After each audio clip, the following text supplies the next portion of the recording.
संस्कृत में कारक प्रकरण, संस्कृत में कारक प्रकरण से संबंधित 4 अंक के प्रश्न होते हैं। 4 अंक के प्रश्न रहते हैं जिसमें कुछ सूत्र हैं, लगभग 32 या 34 सूत्र हैं। उन्हीं सूत्रों पर आधारित 4 प्रश्न होंगे, 4 अंक के प्रश्न होते हैं। तो कारक प्रकरण में सबसे पहला जो है, अगर हम लोग सारे कारक का क्रम से नाम याद रखें, कर्ता कारक, दूसरा होता है कर्म कारक, तीसरा करण कारक, चौथा संप्रदान कारक,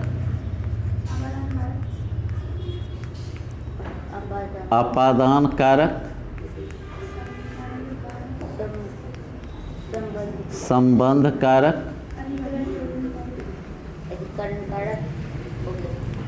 और अधिकरण कारक। अधिकरण कारक, इसमें यही विभक्ति बन जाती है। कर्ता कारक को हम लोग कौन सी विभक्ति कहते हैं? प्रथमा विभक्ति। कर्म को द्वितीया विभक्ति, करण को तृतीया विभक्ति, संप्रदान को चतुर्थी विभक्ति, अपादान को पंचमी विभक्ति, संबंध षष्ठी विभक्ति और ये सप्तमी विभक्ति। इसके आगे का जो है संबोधन कारक, वो उसकी विभक्ति नहीं होती, चूँकि संबोधन का हम लोग इस्तेमाल करते हैं कर्ता कारक में। उस पर आधारित एक रूल होता है, उस रूल को भी हम लोग पढ़ेंगे। तो सबसे पहला टॉपिक उठाते हैं हम लोग कर्ता कारक। कर्ता कारक में हम लोगों की कौन सी विभक्ति होती है? प्रथमा विभक्ति। कर्ता कारक में प्रथमा विभक्ति। इसमें 6 सूत्र हैं। 6 सूत्र को अगर आप याद रखिएगा तो फिर संस्कृत के बहुत से काम होने लगे, खास करके अनुवाद से संबंधित काम आपका होगा। सबसे पहला जो नियम है इसमें रूल फर्स्ट, इसमें टॉपिक से भी आप जानिए कर्ता कारक में कौन सी विभक्ति होती है? प्रथमा विभक्ति। एकदम याद रहना चाहिए। रूल फर्स्ट, रूल फर्स्ट में होता है कर्तरी प्रथमा। कर्ता कारक कर्तरी प्रथमा, कर्ता कारक में प्रथमा विभक्ति होती है। ये होगी उसकी व्याख्या। कर्ता कारक में प्रथमा विभक्ति होती है। पहचान होनी चाहिए, हम लोग पहचान लें कर्ता कारक कौन है, कर्म कारक कौन है। 8 कारक की पहचान होनी चाहिए। जैसे आप को पिछले वीडियो में मैंने बताया था कि जैसे राम खाता है, खाने का काम कौन कर रहा है? राम। तो राम में कौन सी विभक्ति होगी? प्रथमा। बालक के आधार पर चलेगा राम, तो राम का उसमें होता है बाल का, तो इसमें क्या होगा? राम। ये किस लकार में है? और लट लकार का फॉर्म क्या होता है? पीता अंति सीथा थ आमी आव अम। तो यहाँ पर ये किस पुरुष में है? ये प्रथम पुरुष, और उसका होगा खाद ती। अगर इसी को विधिलिंग लकार में कर दे, राम को खाना चाहिए तो क्या होगा? राम खादेत। अगर रहता कि राम ने खाया तब क्या होता? राम अखाद, नहीं तो तामन होता है। अगर ये रहता राम खाएगा तब इसका क्या होता? राम खादिष्यति। तो हमको इसमें देखना है कि कर्ता कारक में कौन सी विभक्ति होगी? प्रथमा विभक्ति होती है। कर्ता कारक में प्रथमा विभक्ति होती है। दूसरा है, दूसरा रूल,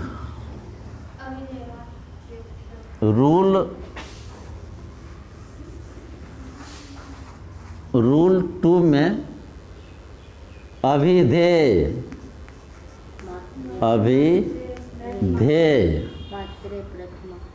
अभिधेय मात्रे प्रथमा।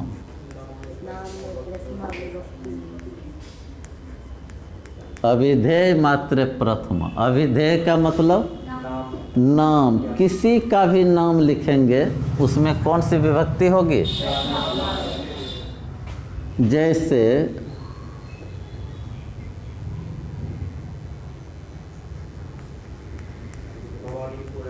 जैसे भवानीपुरम, नहीं भागलपुरम, राम, ये भी नाम है, श्याम, सीता, हीरा, नहीं ये सब नाम है। तो इसमें हम लोग की कौन सी विभक्ति हुई है? प्रथमा विभक्ति।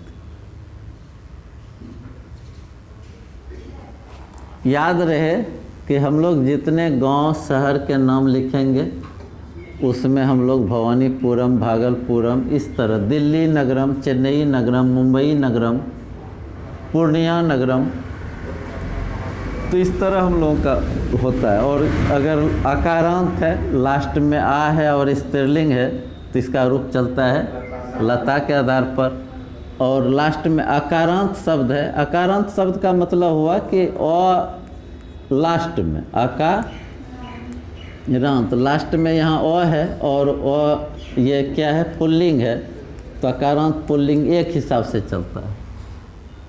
नहीं, रूल 3, रूल 3, रूल 3 में आपको फिलहाल ये याद रखना है, चूँकि अब ये आपको बताया नहीं गया है और एक वीडियो ही बना देंगे अव्यय पर। तो अव्यय के योग में अव्यय फिलहाल इतना आप जानिए कि ऐसे शब्द जिसके रूप लिंग, वचन एवं पुरुष के आधार पर नहीं बदलते उसे क्या कहते हैं? अव्यय कहते हैं। ऐसे शब्दों के योग में कौन सी विभक्ति होती है?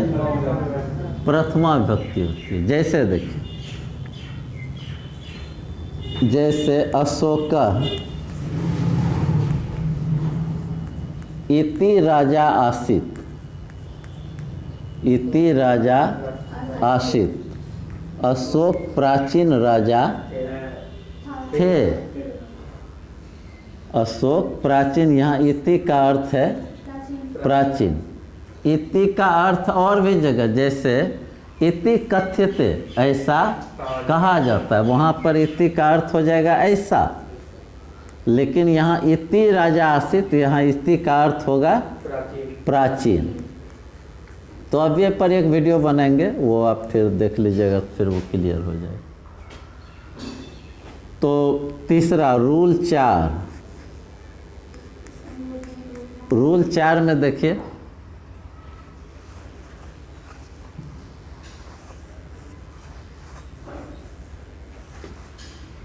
रूल 4 यहीं से लिखता हूँ।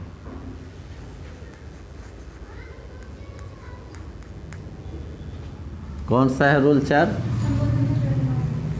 संबोधने प्रथमा।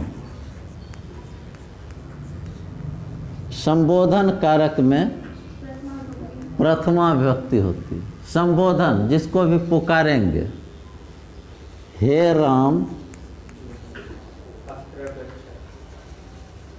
यहाँ आओ, हे राम यहाँ आओ, ये है। अब देखिए तो इसमें संबोधन यही है, तो क्या करेंगे? हे रामा, कौन सा चिन्ह देंगे? यहाँ का अत्र। दो चीज याद रखिएगा, अत्र का मतलब यहाँ, ये भी अव्यय ही है जो हम लोग अव्यय चैप्टर में देखेंगे। तत्र का मतलब, तत्र का वहाँ, यत्र का जहाँ, अत्र यहाँ, तत्र वहाँ, यत्र जहाँ। तो अत्र, अब पहले आओ को पहले जाओ में बदलो। जाओ कौन सा लकार होगा? जाओ होगा लोट लकार, जाओ होगा लोट लकार। तो उसका होता है गच्छो, गच्छ नहीं गच्छो। अब इसी में हम लोग एक उपसर्ग जोड़ेंगे आ, तो ये अब इसका अर्थ होगा आओ। पहले अत्र गच्छ, अब फिर जाकर के आ जोड़ करके बनाए आओ, आगच्छो। आगच्छ पढ़ने पर गलत माना जाए। और रूल 5, प्रयोजके, प्रयोजके कर्तरी प्रथमा। प्रयोजके कर्तरी प्रथमा। प्रयोजक कर्ता किसको कहते हैं? एक होता है कर्ता काम करने वाला, प्रयोजक कर्ता कहते हैं काम कराने वाला। और काम कराने वाले कर्ता में प्रथमा, और प्रयोजक कर्ता यदि है और कर्ता है तो वो कर्ता बन जाएगा कर्म, वो कर्ता कर्म बन जाएगा। देख लीजिए, राम श्याम को सिनेमा दिखाता है।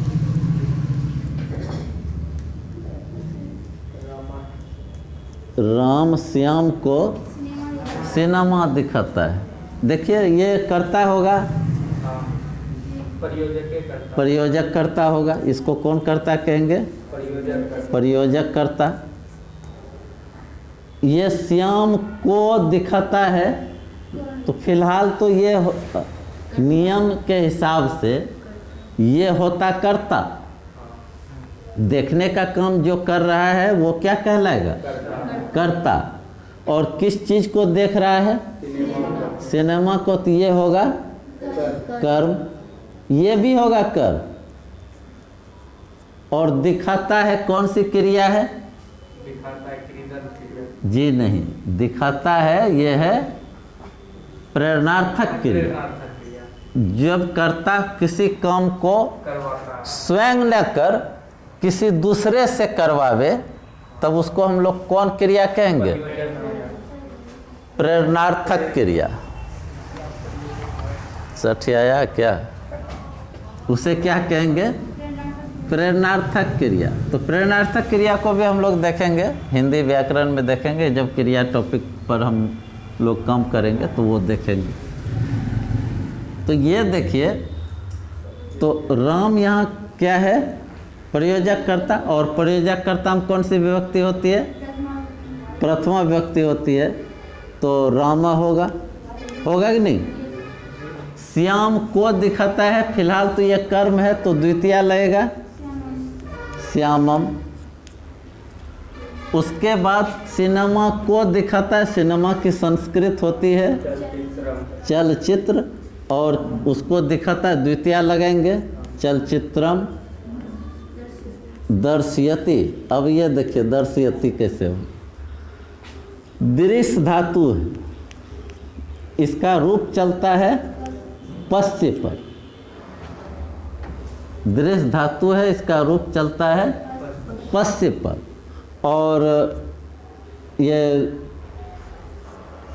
लट लकार लोट लकार नहीं, सिर्फ लेट लकार में इसका प्रयोग नहीं होता, बाद बाकी इसी का प्रयोग होता है। लेट लकार, लेट लकार में इसका प्रयोग होगा और इसमें ये लेट लकार को छोड़ करके वो जो 4 लकार है उसमें इसका प्रयोग होगा। तो देख लीजिए, जैसे करोति का मतलब होता है करता है, तो इसको हम लोग क्या करेंगे, कार्यति। कार्यति का मतलब करवाता है या कराता है। पठति पढ़ता है, और पाठयति पढ़ाता है। नहीं, गच्छति जाता है। गामयति गामयति जाया जाता है या ले जाया जाता है, हालांकि ले जाया जाता है होगा। तो अब ये प्रयोजकर्ता वाला समझ में आ गया होगा। और रूल उक्ते कर्मणि प्रथमा।